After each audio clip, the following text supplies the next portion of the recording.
no Evangelho de Marcos, capítulo 6.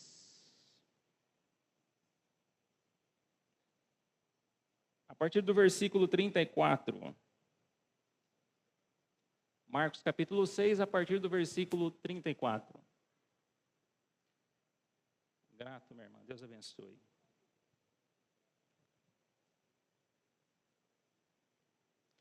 Quem encontrou, diga amém. Glória a Deus.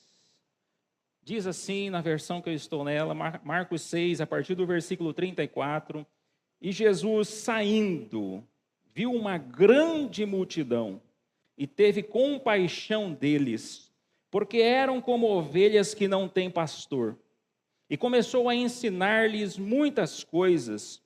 E como o dia fosse já muito adiantado, os seus discípulos se aproximaram dele e lhe disseram: o lugar é deserto e o dia já está muito adiantado. Despede-os para que vão aos lugares e aldeias circunvizinhas e comprem pão para si, porque eles não têm o que comer. Ele, porém, respondendo, lhe disse: dai-lhes vós de comer. E eles disseram-lhe: iremos nós e compraremos 200 dinheiros de pão para dar-lhes de comer? E ele lhes disse: quantos pães tendes? Ide ver. E sabendo eles, disseram: 5 pães e 2 peixes. Versículo 39. E ordenou-lhes que fizessem assentar a todos em ranchos sobre a erva verde, e assentaram-se repartidos de 100 em 100 e de 50 em 50. E tomando ele os 5 pães e os 2 peixes, levantou os olhos ao céu, abençoou e partiu os pães e deu aos seus discípulos para que pusessem diante deles. E repartiu os 2 pães e peixes por todos. Versículo 42. E todos comeram e ficaram fartos. Há uma versão que diz: e todos comeram e ficaram saciados. Versículo 43. Levantaram 12 cestos cheios de pedaços de pão e de peixe. E os que comeram os pães eram quase 5.000 homens. Só até aqui. Tome o seu assento, fique à vontade. Eu quero falar com você nessa noite sobre vida abundante. Vida abundante. Eu quero falar com você sobre esse tema que eu penso ser um tema muito importante para a vida cristã. Eu não sei como você chegou aqui, mas eu, quando cheguei na igreja, eu vim todo arrebentado, né? E na maioria dos casos, na maioria das vezes, as pessoas, quando vêm para a igreja, elas chegam com a vida toda arrebentada. E com o passar do tempo, a partir de uma experiência com Cristo, as coisas começam a mudar e começam a melhorar. E eu quero dizer para você e afirmar que isso de fato tem que acontecer. Porque eu quero começar dizendo para você, para introduzir essa mensagem, que este é o único milagre, além da ressurreição, narrado nos 4 evangelhos, dado a sua importância. Os 4 evangelhos narram esse milagre, o milagre da multiplicação dos pães e peixes. E o propósito do evangelista Marcos é deixar muito claro que Jesus Cristo, ele é o Filho de Deus. Ele não veio para ser servido, mas ele veio para servir e dar a sua vida em resgate de muitos.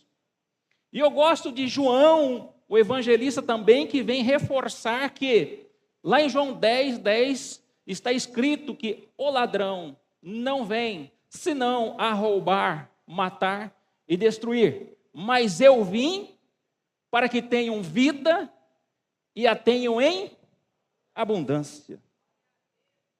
Mas o texto que nós lemos deixa claro que Jesus, quando ele chega, ele vê uma multidão. E o texto diz que ele tem compaixão daquela multidão, porque eles eram como ovelhas que não têm pastor. Jesus, quando enxerga essa multidão, ele vê, ele se compadece, e ele se preocupa. Ele quer suprir a necessidade dessa multidão. Ele quer dar vida para essas pessoas. Ele quer que essas pessoas desfrutem daquilo que ele tem para dar. E eu fico muito surpreso nessa noite, porque quando eu olho para esse texto, eu percebo que Jesus, ele se importa não só com o estado espiritual de uma pessoa, mas ele se importa também com o estado emocional e com o estado físico ou material. É possível enxergar essas verdades no texto. Jesus quer dar a mim e a você uma vida abundante. Você sabe a propósito o que é abundância? Abundância, há uma palavra grega que foi traduzida. No original, a palavra grega é perissos, que ela significa mais do que suficiente, além da medida, transbordante, extraordinário. A vida que Jesus veio para dar é uma vida mais do que suficiente. Ou melhor, deixa eu refazer aqui a frase. A vida que Jesus quer que eu e você tenhamos é uma vida mais do que suficiente, além da medida, transbordante, uma vida extraordinária. Não é comum, é extraordinário, não é ordinário, é extraordinário. Essa é a vida que ele veio para oferecer, para dar. Mas para nós entrarmos na mensagem nessa noite, eu quero provocar você a pensar comigo, porque eu entendo, e a Bíblia nos diz que o culto ele tem que ser racional. Nós estamos aqui oferecendo um culto a Deus e nós precisamos entender aquilo que estamos fazendo, aquilo que queremos e aquilo que está sendo ministrado. Então, quando eu olho para esse texto, eu preciso provocar você a pensar comigo nessa noite. Eu gostaria que você viesse comigo para essa mensagem. Eu queria que você pensasse comigo. Se Jesus veio, ele já veio. E ele veio para dar essa vida abundante, essa vida mais do que suficiente, além da medida, essa vida extraordinária. A pergunta que nós precisamos fazer nessa noite é: o que eu preciso então para desfrutar dessa vida abundante? Essa é a pergunta que precisa encontrar resposta nessa noite. Essa é a pergunta que eu e você precisamos encontrar resposta nessa noite. Porque se ele veio e ele declarou que eu vim para que vocês tenham vida e a tenham em abundância, o que eu preciso fazer para desfrutar dessa vida abundante? E nós encontramos resposta no texto quando estudamos e analisamos, e eu quero compartilhar com você nessa noite a primeira lição que eu aprendo com essa palavra em resposta a essa pergunta: como desfrutar de uma vida abundante? Em primeiro lugar, eu preciso estar no lugar certo. Eu preciso estar no lugar certo. Mas há uma pergunta: que lugar é esse? Esse lugar é na presença de Deus. Eu preciso estar no centro da vontade de Deus. Eu preciso estar onde Jesus está. Há muitos lugares onde Jesus não está. Nesse dia, Jesus estava ali. E as pessoas estavam ali. As pessoas que viveram o milagre, que presenciaram a multiplicação, que tiveram esse contato, que desfrutaram dessa provisão, da bênção, desse mover espiritual, elas estavam ali onde Jesus estava. Há muitos lugares onde Jesus não está. Em Israel havia muitas sinagogas, locais de reunião dos judeus, mas Jesus não estava lá. Os judeus eram muitos religiosos. Eles não faltavam culto, estavam sempre presentes, jejuavam 3 vezes por semana, davam dízimo de tudo que possuía. Mas Jesus viu aquela multidão naquele dia como ovelhas que não têm pastor. ele viu pessoas perdidas, pessoas doentes, pessoas fracas e pessoas sem direção. Foi assim que ele os viu. Por isso eu reforço, para desfrutar de uma vida abundante, eu preciso estar no lugar certo, e o lugar certo é onde Deus está, é onde Jesus está, é no centro da vontade dele. Eu preciso me encontrar com ele primeiro. Eu preciso primeiro ter um alinhamento na vertical, para depois ter um alinhamento na horizontal. Eu preciso ter esse encontro com ele. Talvez você pergunte nessa noite: pastor, mas eu não sei qual que é esse lugar certo para a minha vida. Eu já estou dizendo para você, o lugar certo é na presença de Deus. Mas pastor, assim como naquela época, os judeus achavam que estavam cultuando a Deus nas sinagogas, e tantas sinagogas, tantos lugares de culto, tantas reuniões. Qual é o lugar certo? Existe uma técnica cognitiva conhecida como o processo de eliminação. Quando nós não sabemos os lugares certos, comece eliminando os lugares errados. Há lugares que nós não deveríamos frequentar, há lugares que nós não deveríamos ir, há mesas onde nós não deveríamos sentar, há ambientes que nós não deveríamos fazer parte. Se você não tem dúvida nessa noite sobre qual é o lugar certo, comece eliminando os lugares errados. Porque para desfrutar de uma vida abundante, eu preciso estar no lugar certo. E o lugar certo é onde Deus está. O lugar certo é onde há ensino. Diz o versículo 34 do texto que lemos: e passou a ensinar-lhes muitas coisas. Há uma pergunta nessa noite: você é alguém ensinável? Se há ensino, se há pessoas dispostas a ensinar, eu e você precisamos aprender. O lugar certo é um lugar onde eu posso aprender. E aqui é um contexto bem amplo. Porque eu posso aprender na igreja, eu posso aprender no trabalho, eu posso aprender na faculdade, eu posso aprender em vários lugares, em vários locais. O ponto em questão nessa noite é: aprenda a ser melhor que ontem. Eu e você precisamos aprender a ser melhor que ontem. Aprenda a se relacionar. Aprenda a se comunicar. Aprenda a amar. Aprenda a ser um bom esposo. Aprenda a ser um bom marido ou um bom pai. Aprenda a ser um bom filho. Aprenda a ser uma boa esposa. Aprenda a ser um bom profissional. Dê o seu melhor. Aprenda. O lugar certo é o lugar onde eu posso aprender, é um lugar onde há ensino. Se eu posso aprender, eu posso me tornar melhor. Se eu me tornar melhor, eu vou alcançar coisas maiores. Eu vou participar de algo grande se eu aprendo.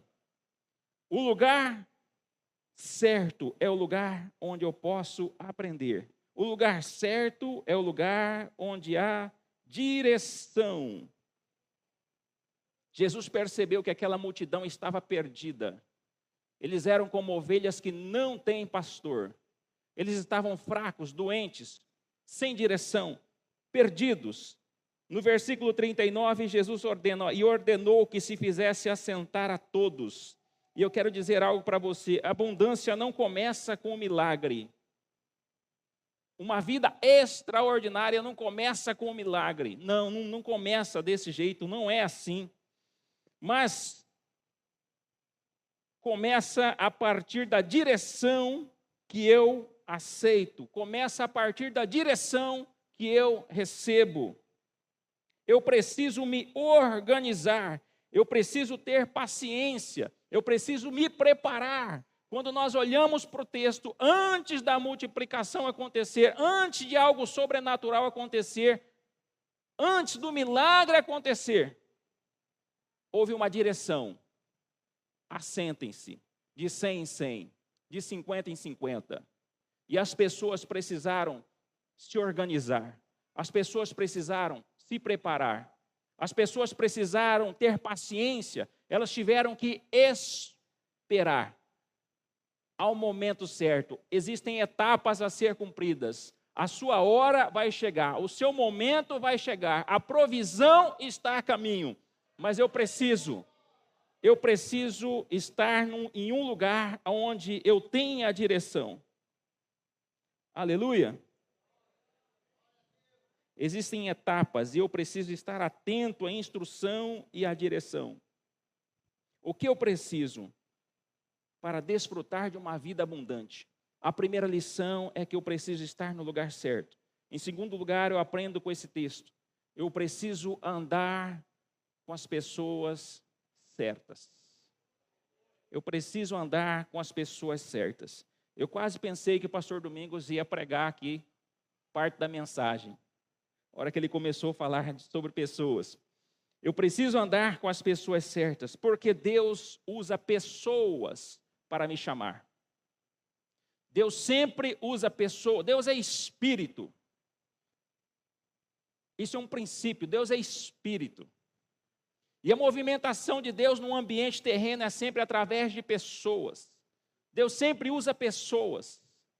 E Deus usa pessoas para me chamar.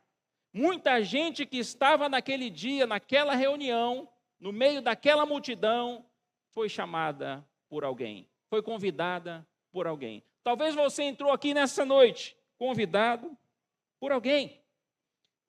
Mas eu preciso dizer para você que o chamado, ele vem sempre de uma necessidade. Então, portanto, sempre que houver uma necessidade, esteja preparado. Uma oportunidade vai surgir. Uma porta vai se abrir. Tenha coragem, você precisa estar preparado. Naquele dia, Jesus fez uma pergunta. Quem aí tem algo para contribuir? E de repente apareceu alguém na multidão com 5 pães e 2 peixinhos. Alguém se manifestou aquele dia na multidão. Alguém diante de uma necessidade apareceu. Quando as necessidades surgirem, vai ser a sua oportunidade. Tenha coragem, esteja preparado. Deus usa pessoas para me chamar, para te chamar. E quando você for chamado, lembre-se, é a minha oportunidade. Chegou a minha hora. Quando uma necessidade surgir, lembre-se, é aqui que eu entro.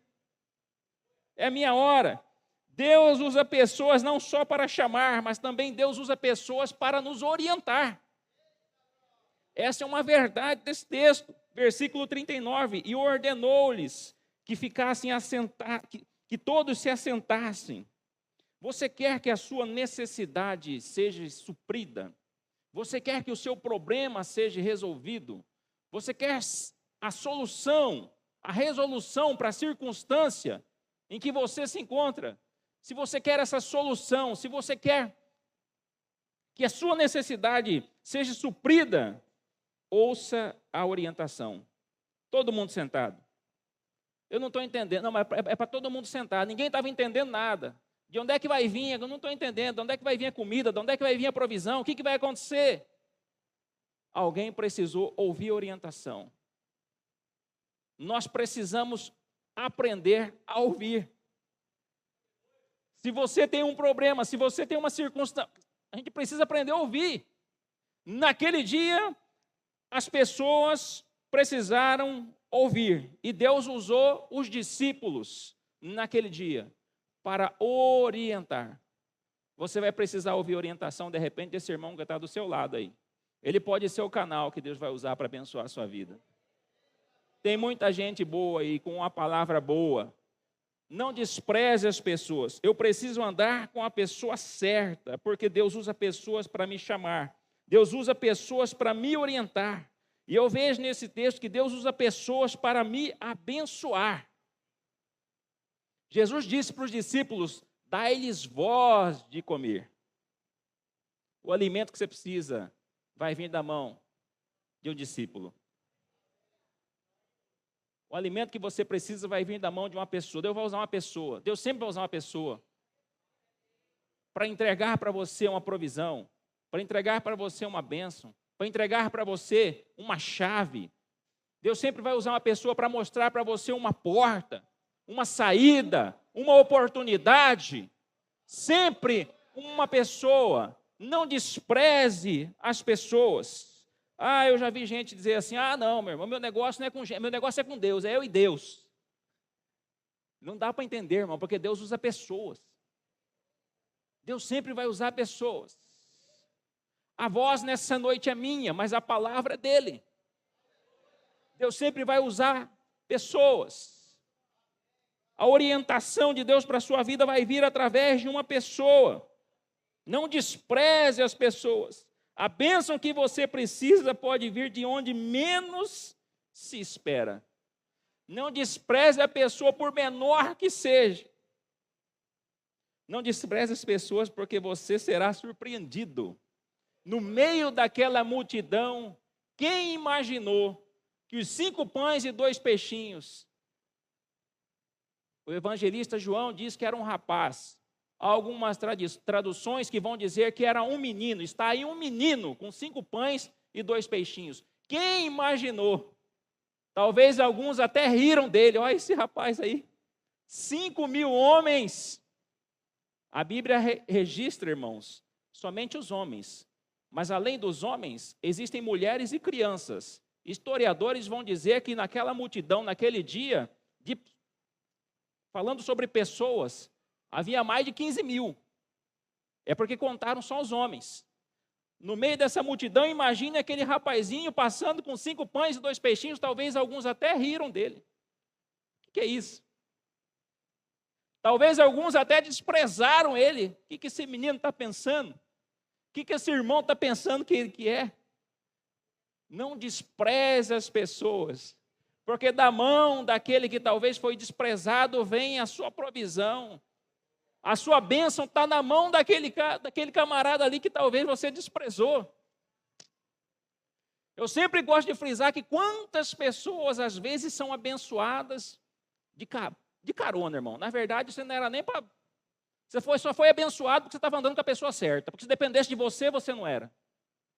Tem muita gente assim, que ele é abençoado por causa do outro. Se dependesse dele mesmo. Tem muita gente que só foi abençoado porque estava andando com gente certa. Mas pastor, aqui volta a pergunta, pastor, como é que eu sei quem são as pessoas certas para me andar? Vai para a técnica cognitiva lá, irmão. Processo de eliminação. Se você não sabe quem é a pessoa certa para você andar, comece eliminando as pessoas erradas da sua vida. Comece eliminando as erradas. Aleluia. O que eu preciso para desfrutar de uma vida abundante? Em primeiro lugar, nós aprendemos que eu preciso estar no lugar certo. Em segundo lugar, nós aprendemos que é preciso andar com as pessoas certas. Em terceiro lugar, eu aprendo com esse texto. Eu preciso ter a atitude certa. Eu preciso ter a atitude certa. E a primeira atitude que eu vejo aqui é uma atitude que expressa fé. Aquele menino que ofereceu 5 pães e 2 peixinhos, foi uma atitude de fé, irmão? Foi uma atitude de fé. 5 pães e 2 peixes não daria para 15.000 pessoas nunca na vida. Nunca na vida. Mas esse menino, ele tinha uma expectativa. Eu e você, nessa noite, precisamos ter uma expectativa, independente da grandeza do problema, da situação, da dívida, seja lá do que for, não importa, parece que é impossível, parece que não vai dar, mas eu e você precisamos ter a expectativa que esse menino teve. Olha, tem coisas que eu não consigo. Na minha mão é 5 pães e 2 peixes, mas na mão daquele que é poderoso, você consegue entender isso? Nós estamos aqui por causa dele. Esse culto aqui é para ele. Na sua mão não tem utilidade nenhuma. Mas quando nós apresentamos para ele, eu ouvi a fala da irmã que deu testemunho aqui, né? Coloquei nas mãos dele. Quando a gente coloca nas mãos dele, essa atitude é uma atitude de fé.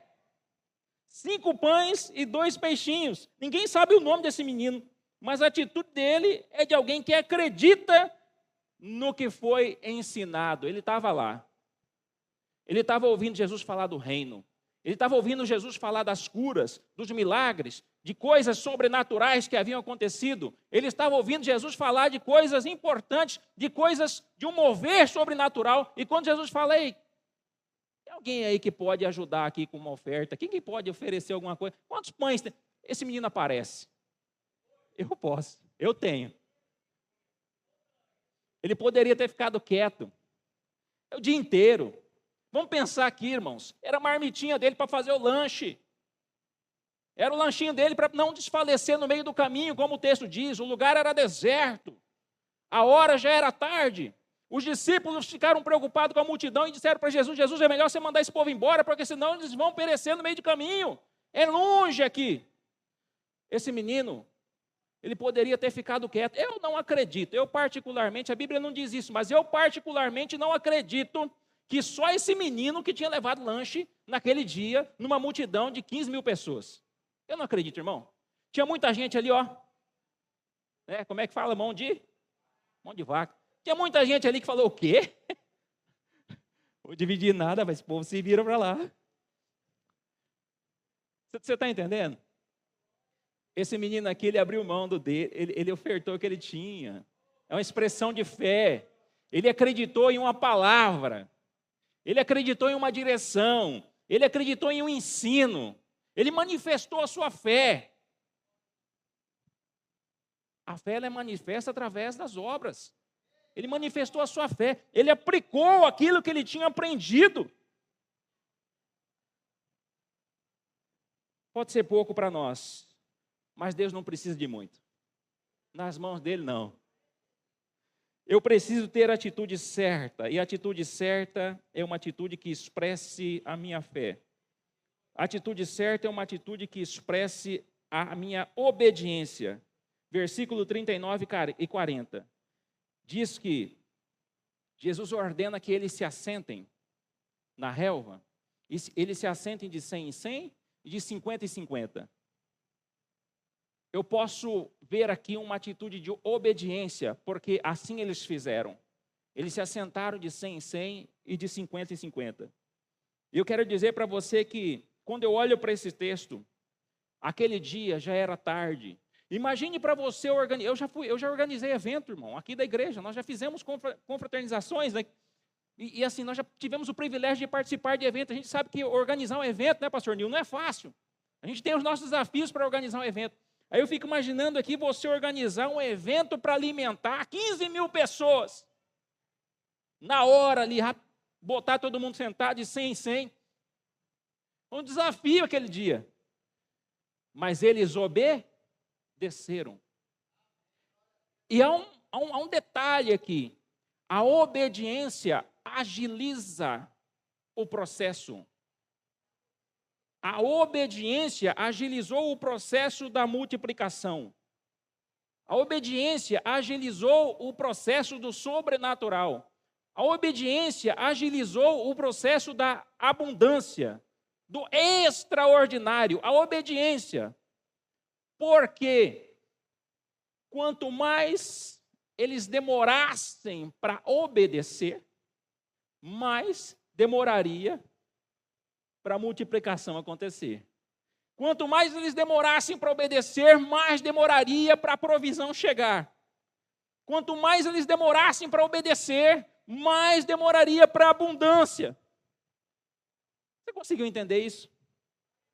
Quanto mais eu e você demorarmos para obedecer, maior é o tempo de espera.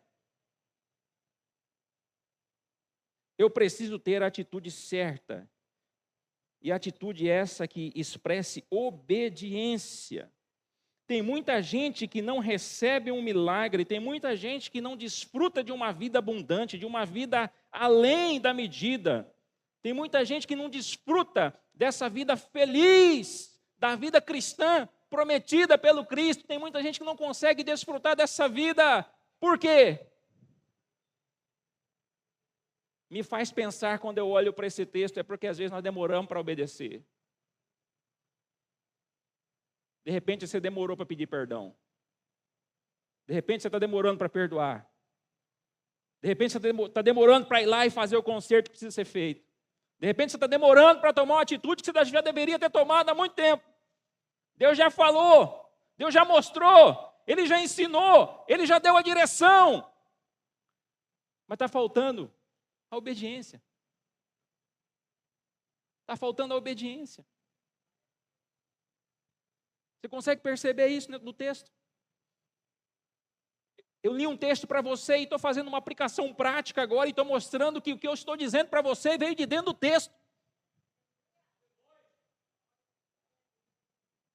Eu preciso ter a atitude certa, e a atitude essa que expresse obediência. Obediência. E não só obediência. Perceba, eu preciso ter uma atitude que expresse a minha fé. Eu preciso ter uma atitude que expresse a minha obediência. E eu preciso ter uma atitude que expresse generosidade, aquilo que o pastor estava falando aqui na hora da oferta. A minha atitude precisa expressar generosidade. Como eu disse, o evangelista João, no capítulo 6, versículo 9, foi ele quem disse: está aí um menino com 5 pães e 2 peixinhos. No meio de uma multidão, alguém se manifestou, alguém desprendido, alguém generoso, alguém com coração grato, alguém com coração que confia naquilo que foi ensinado, alguém com coração que confia na palavra de Deus, alguém com coração que, quando ouviu Jesus pregar, quando ouviu Jesus ensinar, ouviu como alguém que poderia suprir a sua necessidade, alguém que confiou em Jesus de tal maneira que ele poderia declarar: Ele é a minha fonte, eu posso colocar na mão dele, ele é a minha fonte. Alguém disposto a contribuir, alguém disposto a fazer a sua parte, independente da multidão. Talvez alguns até no meio do caminho poderiam ter falado para ele: rapaz, deixa de ser besta, você vai entregar o seu negócio lá e aí como é que você vai viver? O que você vai fazer? Como é que vai ser a sua vida? Você já parou para pensar que você tem que voltar para casa aqui, o caminho é longo? Como é que você vai entregar? Rapaz, não, mas como? Talvez alguns até o repreenderam. Mas esse menino estava disposto a confiar, independente do que as pessoas diziam, independente da multidão. Ele caminhou na contramão e ele é único nesse texto. Numa multidão de mais de 15 mil pessoas, ele é único. A Bíblia não registra o seu nome, mas deixa clara a sua atitude de fé. Deixa claro a sua atitude de obediência, deixa claro a sua atitude de generosidade. E eu quero dizer para você que a abundância começa com uma semente. A abundância começa com uma semente, é preciso semear. Eu preciso deixar de reter e começar a repartir. Como diz o evangelista Lucas, no capítulo 6, 38, dai e ser-vos-á dado. Boa medida, recalcada, sacudida, transbordante, generosamente vos darão. Se coloque de pé em nome de